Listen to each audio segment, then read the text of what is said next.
Genya Shinazugawa, la première fois qu'on le voit derrière notre écran, on est comme ça. T'es un délinquant! Regarde-moi quand je te parle! non. Tu es un délinquant! Ouais, au début, c'est un gros cacaboudin. Mais plus on avance dans l'histoire, plus on se rend compte que ce mec a un développement de zinzin. Il passe d'un type colérique, aigri, désagréable, à un type gentil, bon, voire même mignon. Oups, mauvaise image, on l'a refait. J'ai dit qu'il était mignon pour certains. Pourquoi? Parce qu'au fond, c'est quelqu'un d'extrêmement bon, même s'il en a pas l'air. Après avoir parlé de l'hypocrisie de Shinobu, aujourd'hui parlons de la complexité de Genya. Putain, je me suis encore trompé d'image, on l'a refait. Parlons de la complexité de Genya. Un personnage rongé par les regrets du passé après avoir accusé et rejeté son frère adoré. Elle claque ma phrase, pas vrai?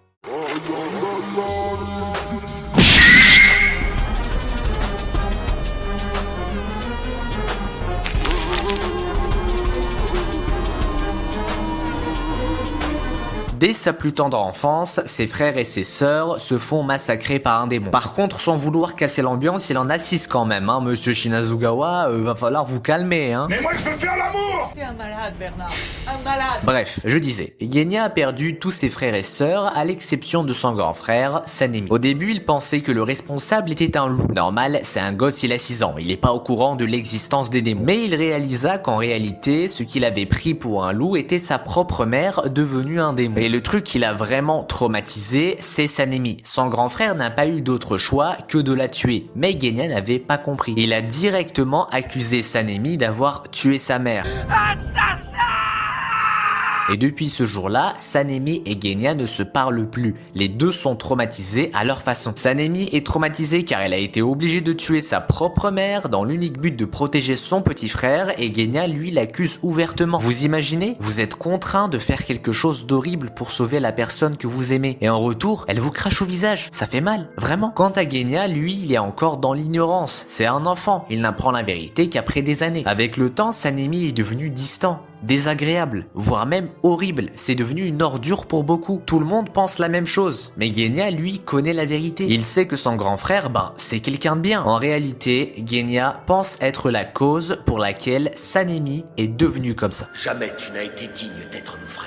Tu devrais quitter les pourfendeurs, crois-moi. Un jour, sûrement durant un entraînement, Genya réalisa qu'il ne peut même pas utiliser de souffle. C'est son plus gros complexe en tant que pourfendeur. Tout le monde sait en utiliser, à part lui. Pour lui, il ne fait pas vraiment partie des pourfendeurs. Il a pas sa place ici. Pourquoi? Parce que c'est le seul qui ne peut pas faire ce que tout le monde sait faire. Et en plus de ça, Genya est nul au katana. Pour se battre, Genya va jusqu'à manger les démons. Il a un corps spécial, un corps qui lui permet d'absorber leur pouvoir et d'absorber également leur régénération. Quand il mange une partie d'un corps d'un démon, il obtient la régénération d'un démon, mais il obtient également une partie de son pouvoir sanguinaire. Par exemple, s'il croque dans Nezuko, il va obtenir une partie du pouvoir des flammes. Vu de loin, on peut dire que c'est un pouvoir qui a l'air super cool, mais la réalité est tout autre. Vous vous rendez compte ou pas? Genya bouffe ses ennemis. Donc non seulement c'est du cannibalisme, parce que oui, les démons, c'est des humains transformés, je rappelle, mais c'est également une forme d'acceptation. Il accepte une part de ce qu'il rejette normalement, les démons. Et c'est ça qui est fou. Il est allé jusqu'à manger les démons pour pouvoir se battre contre eux. Ça n'a clairement aucun sens. Tu es un pourfendeur, tu ne peux pas manger un démon. Lorsque Sanemi entend de la bouche de Genya qu'il est allé manger des démons pour pouvoir se battre contre eux,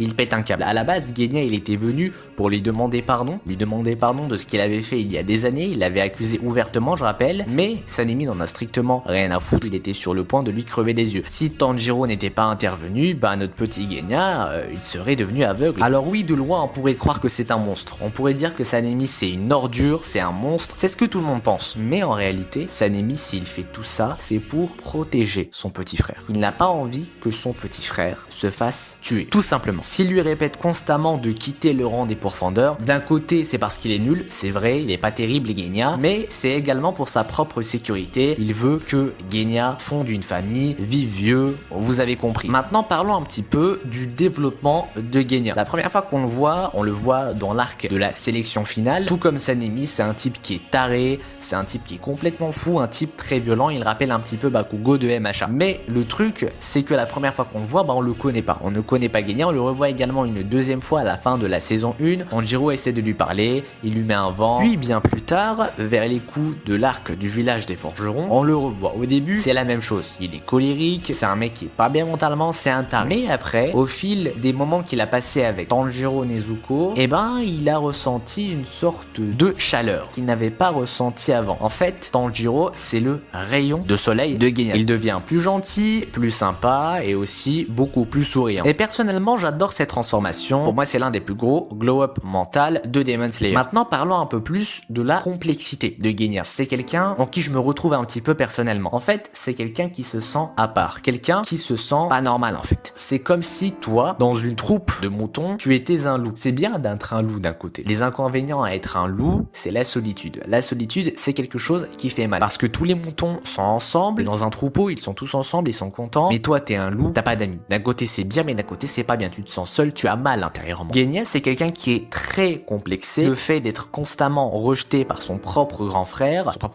qui ne fait que répéter: Tu es nul, tu ne sais même pas tenir un katana. Tu n'es même pas capable de maîtriser un souffle. Comment as-tu pu croire que tu avais ta place? Au fil des insultes, Genya, il a eu une sorte de charge mentale. Au fond, il souffre énormément. Pourquoi? Parce qu'il se sent seul, il se sent à part. Et c'est aussi pour ça que quand il voit Tanjiro, quand il rencontre Tanjiro pour la première fois, au début, il lui fait pas confiance, mais au fil du temps, il va finir par accepter la personne qu'il est. Et il va finir également par devenir l'un des meilleurs amis de Tanjiro. Et c'est pour moi l'une des meilleures relations. Genya, c'est un personnage qui est extrêmement sous-coté. C'est un personnage qui ne fait pas beaucoup parler de lui, mais c'est un personnage qui est quand même incroyable, un personnage qui est quand même très bien écrit. Dans le dernier film, le film numéro 1 de la Forteresse Infinie, on l'a pas beaucoup vu, on l'a vu un petit peu comme ça, il avait tué quelques démons, il a pas vraiment été sous les projecteurs. La suite, les lecteurs du manga, vous la connaissez très bien. Les Animonly, la vidéo s'arrête ici pour vous. Je n'ai absolument pas envie de vous spoil ça, car je peux vous garantir que ça fait mal. N'oubliez pas de vous abonner si c'est pas déjà fait. Maintenant, je vais aborder le moment qui m'a fait le plus mal personnellement. Maintenant, je suis avec les lecteurs du manga. Nous allons parler de la mort de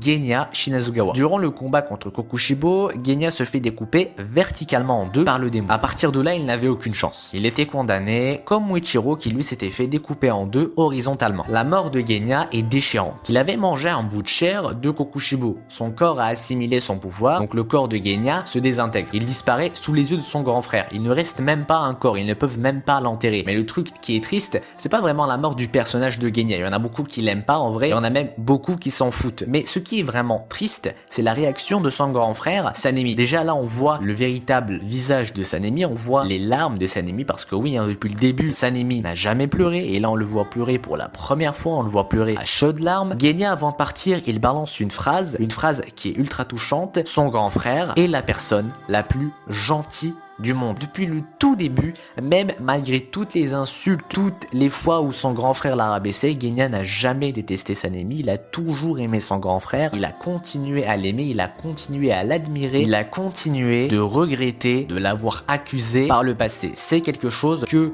Genya n'a jamais pu se pardonner, il n'a jamais pu se pardonner le fait d'avoir accusé son grand frère. La réaction de Sanemi, elle est déchirante, il supplie les dieux, carrément, il fait des prières, il supplie Bouddha de ne pas prendre son petit frère.